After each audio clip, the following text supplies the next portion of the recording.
बिस्मिल्लाहिर्रहमानिर्रहीम। आज भी ज़िला बालाकोट में मौजूद हूँ। जिस तरह सैलाब की वजह से लोग मुतासिर हो गए, या उधर देखो इधर पानी सैलाब की वजह से हुआ है, ऊपर नारायण में भी हुआ है, वहाँ गया वो उधर भी आए।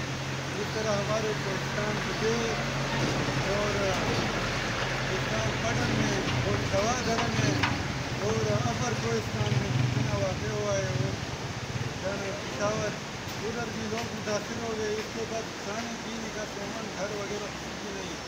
हम जो लोग भीड़ जा रहे हैं वो आगे शेयर करे और लोगों को रिलीफ का सामान दे, और कितना आपको तौफीक होगा खाने पीने का सामान ऐसे, और जो कपड़े जूते वगैरह जो भी होगा।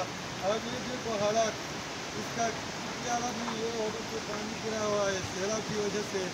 इस तरह लोग से गुजारिश है कि इसके लिए रेली का सामान दे दो, मदद करो, शुक्रिया भाई।